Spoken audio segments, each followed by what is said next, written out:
Jean-Charles, avec qui on va présenter le fameux benchmark. Et première question toute simple, pour mettre tout le monde dans le bain, c'est ce benchmark, sur quoi porte-t-il et surtout qui est interrogé à l'occasion de ce benchmark? Alors on a sollicité les membres d'Innovacteur et on a reçu à peu près une trentaine de réponses, c'est-à-dire à peu près la moitié de nos membres.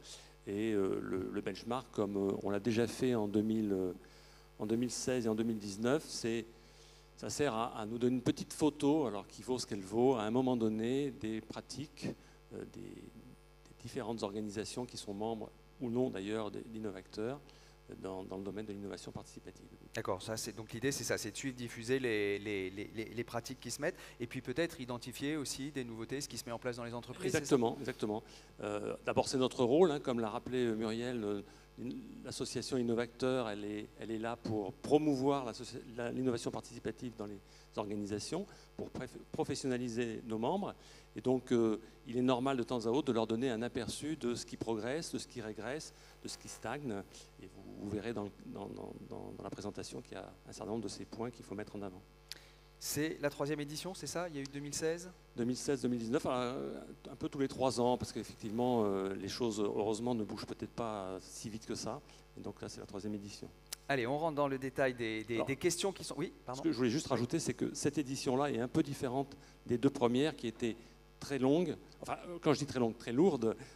Et là, cette année, on a préféré faire une petite photo flash assez rapide avec peu de questions par rapport aux éditions précédentes. Et alors, donc la première question, elle porte sur l'utilité même de l'innovation participative. La question est, est-ce utile? Alors, elle semble toujours légitime dans les organisations, hein, heureusement. Il faudrait qu'on affiche par contre Laure, pardon, excuse-moi, si tu peux juste passer la slide suivante. Voilà.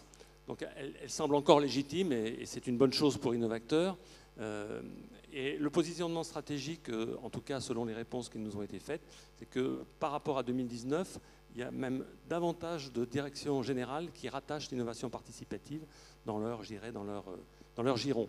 Et puis ça reste quand même, heureusement encore, une priorité pour une majorité d'organisations qui ont répondu. Voilà, puisqu'on est à 59% versus 42% voilà, on a progressé. En 2019. Donc ça sont des chiffres qui sont en augmentation. Et au regard de cette utilité, est-ce que finalement les organisations mettent en place suffisamment de moyens, et notamment de moyens humains, pour lancer ces démarches et les faire vivre? Alors, comme vous voyez, et là encore c'est une bonne nouvelle, on dispose dans les différentes organisations de moyens humains, alors je ne dirais pas à la hauteur parce que c'est jamais suffisant, mais qui restent quand même relativement intéressants et qui sont souvent en progression par rapport aux précédents sondages. Donc bien sûr, on a une équipe en général, alors l'équipe ça peut être que 2 personnes, hein, parfois dans des petites structures même une seule personne. On a, c'est très important, un réseau de correspondants. Alors ça, c'est quelque chose qui a pas mal, qui a, disons, montré son importance dans la diffusion des bonnes pratiques. Et puis, il y a de plus en plus de responsables de l'innovation participative qui sont à taux plein. Et donc ça, c'est une excellente nouvelle aussi pour nous. À temps plein. Oui. C'est plus 5% par rapport à 19. Alors, juste, Jean-Charles, parce que je sais qu'il est loin à l'écran. Hein. Si tu vois pas bien les chiffres, tu peux regarder. Tu les vois bien? Ah bon, d'accord. Ah bon, il y a que moi qui... Ah oui, c'est moi qui vois rien. D'accord. Ok, autant pour moi, j'ai rien dit. Autre question, pourquoi développer une démarche d'innovation participative et dans quel but? Le président voit loin. Le président voit loin. C'est une caractéristique d'un président. Voilà, puis on rappelle 150 ans, hein, donc voilà. Il va falloir voir vraiment très loin. La question donc qu'on se pose, pourquoi développer une démarche d'innovation participative et dans quel but? Alors, cette année, petite surprise, l'innovation est en régression, je dirais, entre guillemets, dans les attentes que l'on a d'innovation participative. Et ce qui est en progression, c'est le participatif. Comme vous pouvez le voir, hein, l'engagement des collaborateurs, ça reste la priorité et ça devient même la priorité numéro 1 des organisations. Et alors ça, tu vas me poser la question, c'est bizarre. Ben, on se pose la question parce qu'effectivement, quand on imagine qu'on fait de l'innovation participative pour l'amélioration continue, pour l'innovation de rupture, est-ce que ça veut dire que c'est un tournant majeur dans le développement et la mise en place de ces démarches et de l'intérêt de ces démarches dans les entreprises? Ben, j'irais un peu dans le sens de ce qu'a souligné déjà Muriel, c'est qu'aujourd'hui, le débat innovation participative, innovation, il n'a plus vraiment lieu d'être. Je dirais que l'innovation participative, c'est de l'innovation Et ce qui me semble important, c'est que dans la plupart de nos organisations, on a de plus en plus envie, et ça rappelle le message de Marlène Schiappa et le message que nous, on cherche à faire passer, on a de plus en plus envie d'avoir un management collaboratif, d'avoir des pratiques managériales qui associent l'ensemble des collaborateurs à tous les domaines, dont le domaine de l'innovation. Donc il est normal que les équipes d'innovation participative mettent ça d'abord en tête, parce que c'est vraiment ce qui progresse beaucoup actuellement, pas suffisamment. Et on connaît des structures où aujourd'hui ça reste encore, je dirais, très 19e siècle, mais enfin, ça reste quand même de moins en moins le cas. Quand on regarde des démarches, quelles qu'elles soient, on regarde toujours quels sont les facteurs de succès, les facteurs clés de succès, quels sont les freins. Là, en l'occurrence, dans les démarches d'innovation participative, quels sont les freins qui sont identifiés? Alors, je ne vais pas vous l'apprendre, vous, les praticiens de l'innovation participative, les freins restent toujours les mêmes, et certains même sont un petit peu plus importants qu'avant, hélas. Alors, les principaux freins, c'est évidemment souvent cité le temps dont on dispose, ou dont on ne dispose pas d'ailleurs. La disponibilité des gens, évidemment, les ressources financières. Alors vous voyez que dans les points vraiment négatifs de ce sondage cette année, c'est ce point-là qui peut appeler notre attention. On a beaucoup moins de budget, enfin, je dirais peut-être a priori beaucoup moins de budget pour l'innovation participative. Ce qui peut peut-être nous mettre la puce à l'oreille, c'est sans doute que dans beaucoup d'organisations, ces budgets sont aussi, je dirais, noyés, entre guillemets, sans que ça soit péjoratif, dans un budget un peu plus global d'innovation. Néanmoins, ça a toujours été un peu le cas, mais ça reste un point de vigilance très important, les ressources financières. Et dans les périodes de difficultés globales pour un certain nombre d'organisations, et on a devant nous peut-être quelques années encore un peu difficiles, évidemment, l'argent étant le nerf de la guerre, ça restera un point noir sans doute pour quelque temps. Donc vous voyez, seuls 33% ont un budget particulier pour l'innovation participative. C'est quand même en forte régression par rapport aux années précédentes. Donc il faut être vigilant là-dessus. On le voit, donc budget réduit, voire pas de budget du tout, pas de moyens. Pour autant, des démarches comme ça, il faut les piloter. Est-ce que ça veut dire qu'aujourd'hui, on pilote ça un petit peu au doigt mouillé ou pas? Alors c'est à la fois paradoxal, mais en même temps assez logique. De plus en plus d'organisations mettent en place des tableaux de bord, peut-être justement parce qu'ils sont très vigilants sur leurs finances et qu'ils ne donnent leur budget qu'au compte-gouttes. Donc on a des tableaux de bord qui se développent avec des indicateurs de performance, ce qui n'était pas toujours le cas il y a quelques années, je dirais même globalement dans l'innovation. Ça a toujours été un grand débat. Est-ce qu'on doit mesurer l'innovation? Moi personnellement, je n'en suis pas complètement convaincu, en tout cas mesurer, je dirais, avec une lunette de financier pur et dur. Il est certain que les directions doivent avoir des résultats, mais l'innovation, c'est d'abord un investissement à très long terme, disons à moyen et long terme. Et avoir le nez sur le guidon, avoir si les chiffres tous les jours progressent ou ne progressent pas, ce n'est pas forcément une bonne idée. Mais en tout cas, la plupart des gens qui nous ont répondu ont mis en place des indicateurs de performance. Voilà, donc on suit ça de très près. Évidemment, ça se pilote. Alors, on l'évoquait il y a quelques instants, la grande évolution aujourd'hui en matière d'attente, c'est qu'on cherche plus le participatif, plus l'engagement, versus l'innovation et l'amélioration continue. Pour autant, évidemment, sur ce versant-là, dans les entreprises, on utilise et on met en place un certain nombre de démarches que l'on découvre là. Alors, ça, c'était un point important de cette photo cette année. C'est quelque chose qu'on a constaté, en tout cas, dans les instances de gouvernance d'Innovateurs, au bureau comme au conseil d'administration, et qu'on avait déjà assez bien identifié quand on a fait un toilettage de notre référentiel d'innovation participative il y a 4-5 ans. C'est les passerelles de plus en plus nombreuses, et je dirais même aujourd'hui les grandes portes ouvertes, entre l'innovation globalement dans tous ces états et l'innovation participative. Et c'est pour ça que le débat est peut-être plus forcément d'actualité, avec les outils que l'innovation en général a mis en place il y a quelques années, comme l'Open Innovation qui fait une entrée de plus en plus remarquée dans le domaine de l'innovation participative, les hackathons, mais ça c'est un petit peu plus ancien déjà, le design thinking, voilà, tout un certain nombre de méthodes que vous voyez affichées qui sont en progression.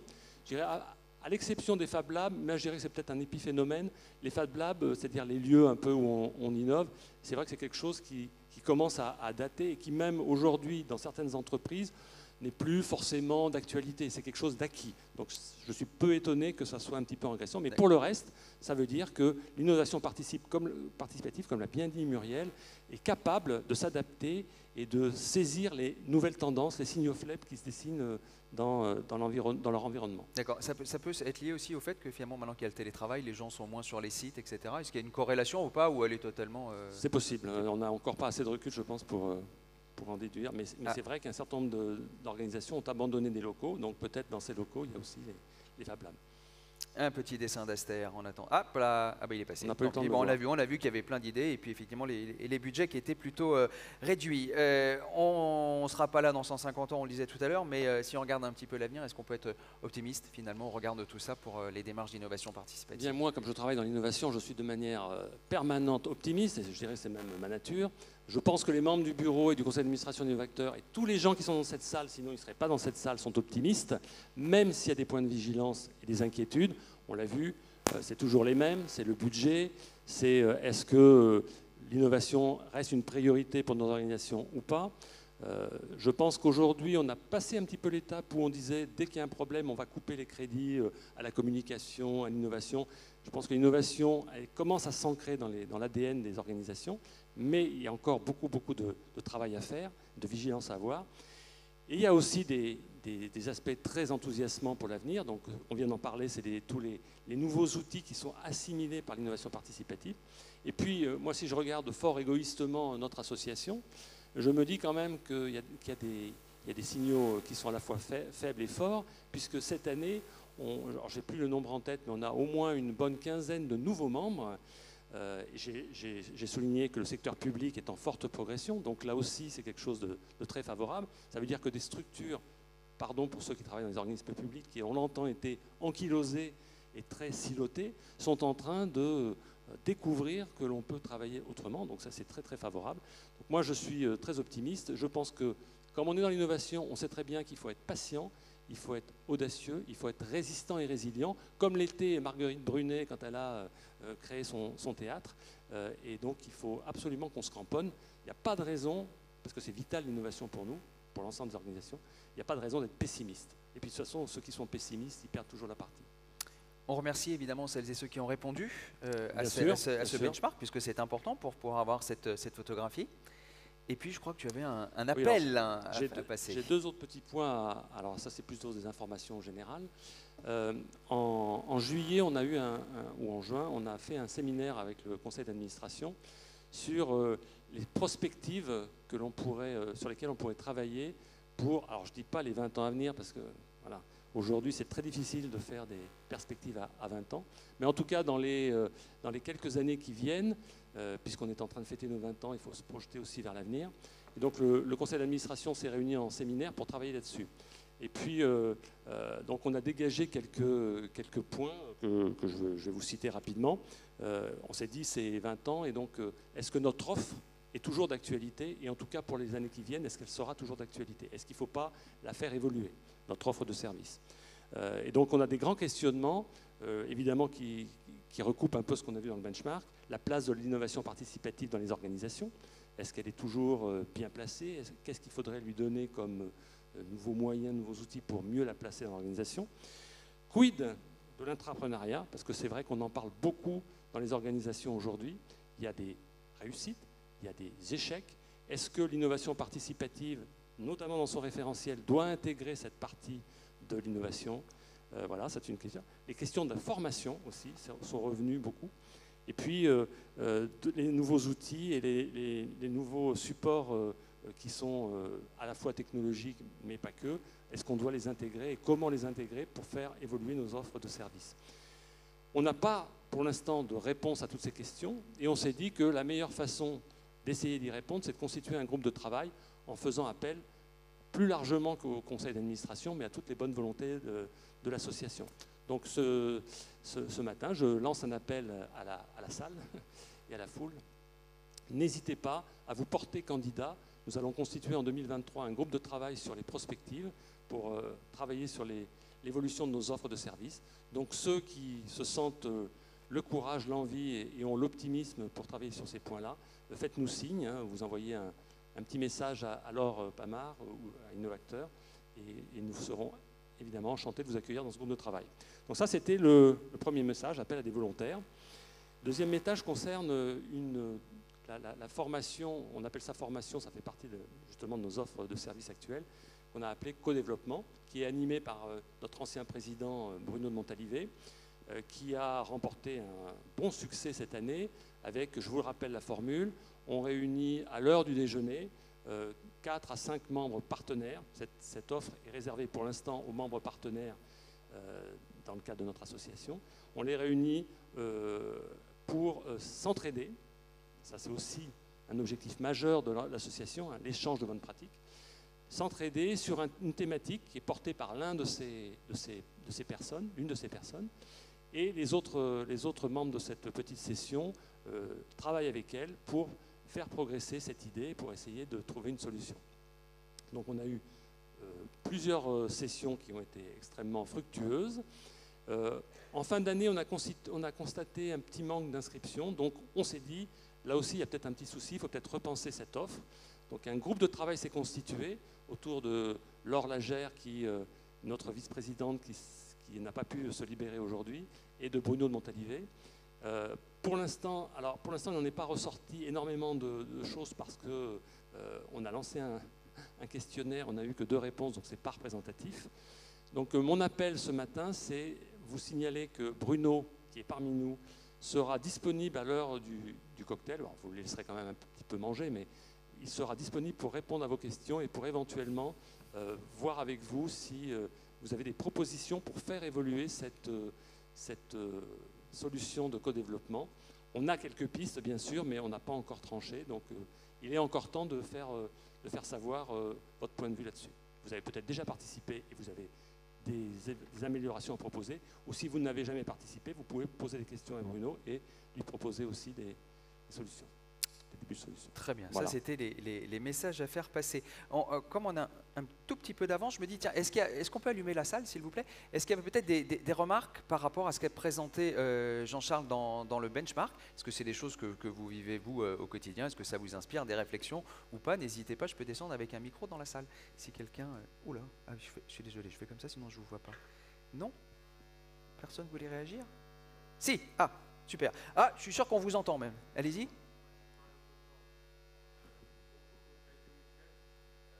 Tout le monde l'entend ou pas? Parce que sinon je descends avec un micro, c'est pas un problème. Je descends avec un micro. Et je le dis pour Valère en régie, je descends le numéro 3. Hop là. Bonjour, donc Charles Strecher, Aesio Mutuel. Sur l'aspect des KPI, je trouve ça très intéressant parce qu'on nous demande des KPI, de suivre justement cette évolution de développement d'innovation participative. Voilà, moi j'ai une interrogation sur le côté indicateur à consonance financière. Donc qu'est-ce que finalement ça peut générer d'embarquer tous les collaborateurs versus des KPI sur la notion d'engagement en fait. Qu'est-ce que l'engagement des collaborateurs permet d'eux et comment le mesurer? Donc ces notions d'indicateurs KPI, je trouve ça très intéressant. Avec quel objectif? C'est vrai que le déploiement d'une culture d'innovation mérite son temps, de prendre son temps, avec le contrario des visions qui sont des fois très court-termistes. Du coup, c'est un gros challenge, je trouve, actuellement. Donc, c'est un premier point, première question. Donc, ça, je suis favorable à avoir des retours d'expérience là-dessus. Et deuxième point, c'est sur la notion d'intrapreneuriat. Est-ce que ce n'est pas une réponse, peut-être, l'intrapreneuriat, à ce faible budget qui est attribué aujourd'hui à l'IP pour voilà, essayer de donner un nouvel élan à l'entreprise. Voilà. Donc c'est 2 questions. Bigre. Alors pour la première question, moi je vais m'exprimer à titre personnel. Je pense que c'est peut-être partagé par certains d'entre vous. Moi je ne suis pas spécialement favorable aux indicateurs de performance et notamment aux indicateurs de performance financiers. Je vais vous dire pourquoi. Mais en revanche, je pense que c'est une bonne idée de mettre en place des indicateurs d'engagement des collaborateurs parce que ça c'est beaucoup plus significatif de la vitalité de l'innovation dans le cadre des organisations.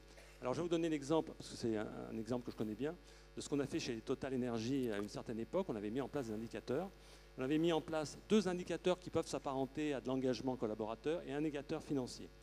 Un indicateur financier, il fallait pouvoir démontrer que on arrivait à dégager un certain montant du résultat net de l'entreprise grâce à de l'innovation.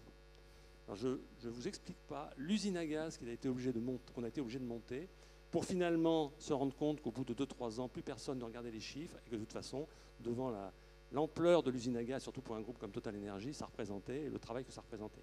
Donc on a abandonné cet indicateur. En revanche, les 2 autres indicateurs étaient liés à la formation. On devait s'engager à former l'ensemble de nos collaborateurs à l'innovation. Et ces indicateurs-là ont été suivis beaucoup plus longtemps et ont remporté beaucoup plus de succès que les indicateurs financiers. Donc moi, mon point de vue, c'est que certes, on ne peut pas éviter qu'une direction générale s'intéresse aux finances, mais je dirais que le résultat financier que doit rapporter une innovation, c'est presque antinomique de la notion d'innovation. Ça bride énormément les gens qui sont des innovateurs, sont des gens qui transgressent. Et si vous leur dites, il me faut des résultats tout de suite, moi je veux savoir ce que ça rapporte, je veux le jackpot tout de suite, ça c'est pas possible, ça coupe les gens tout de suite. Voilà, ça c'est ma réponse personnelle, qui est sans doute partagée par certains d'entre nous. Je voudrais peut-être éventuellement passer la parole à Muriel pour répondre à la question sur l'entrepreneuriat, parce que je sais qu'elle, à la Poste, ils ont une plus grande expérience que moi j'ai pu avoir sur ce point-là. Donc je rappelle que la question était, est-ce que l'intrapreneuriat est une réponse finalement parfois à la faiblesse des budgets alloués à l'innovation? Alors l'intrapreneuriat, oui, effectivement, dans le sens où déjà, par rapport au débat innovation participative, l'intrapreneuriat, c'est un format d'innovation participative. La seule différence, c'est qu'on accorde justement des moyens pour aller au bout du projet et mettre en œuvre et expérimenter l'idée avec une équipe. Et donc au sein du groupe La Poste, on a fait 20 projets pour 2020 avec le plan stratégique précédent. Là, on est dans le nouveau plan stratégique Impulsion 2030 et on a de nouveau une démarche d'intrapreneuriat. Et la particularité, c'est qu'effectivement, c'est très sélectif et très exigeant. C'est-à-dire que d'emblée, on indique les thématiques sur lesquelles on veut travailler et les livrables attendus. C'est-à-dire que l'idée, elle passe au filtre d'un certain nombre d'étapes de sélection. Et une fois que le projet est sélectionné, il y a accompagnement, formation, temps dédié. La personne est détachée de son job. Elle met en œuvre elle-même l'équipe avec un accompagnement financier et on teste le prototype. Et on se donne la permission soit de le généraliser parce qu'effectivement c'est une très belle idée qui a vocation à être industrialisée, ou à l'inverse on l'arrête parce que finalement c'était une fausse bonne idée. Aujourd'hui je vais vous donner un exemple très concret. C'est dans le cadre de la transition écologique. On a un projet qui s'appelle Recyclo, qui maintenant est devenu une filiale Nouvelle Attitude. Et en fait, ça part d'une idée de bon sens qui a émergé dans les Vosges par un collaborateur postier qui dit on a une multitude de vélos électriques au sein du groupe. On a une flotte électrique, on est la première flotte mondiale électrique des vélos. Les mettre à la poubelle, c'est dommage. Donc il a monté un atelier de recyclage et avec 3-4 vélos et une batterie neuve, il remet un vélo en circulation à un prix extrêmement compétitif. Donc ce projet-là, il a passé toutes les étapes de la sélection, il a été accompagné et aujourd'hui ça devient une filiale. Et là effectivement, il y a des moyens à la clé. Mais il y a un enjeu financier, il y a un enjeu de marché à trouver. Je crois qu'aujourd'hui l'innovation, elle a avant tout un sens d'utilité. Elle doit permettre la performance de l'entreprise. Après, il y a un point sur les KPI sur lequel je souhaite revenir, c'est la notion d'engagement. Elle est fondamentale. On voit aujourd'hui qu'on est désengagé du travail. Alors quand je dis on a des constats, des études qui nous montrent que les salariés de plus en plus font leur job, mais pas de manière très impliquée et de manière très motivée. Et puis par ailleurs, on a besoin de fidéliser les nouvelles recrues. Et donc ça, c'est un challenge. Et l'innovation participative, c'est un des outils d'engagement des salariés. Et d'ailleurs, j'en profite pour saluer la fine équipe là-bas sur l'engagement des collaborateurs que vous avez eu le plaisir d'écouter cette année au niveau des matinales, parce que c'est un sujet. Et s'il y a 2 indicateurs à mesurer, c'est effectivement la participation des salariés, donc l'engagement des salariés. Et puis, effectivement, si on se donne comme objectif d'aller au bout d'un projet et d'y mettre des moyens, là, il y a forcément des indicateurs de mesure. Merci beaucoup.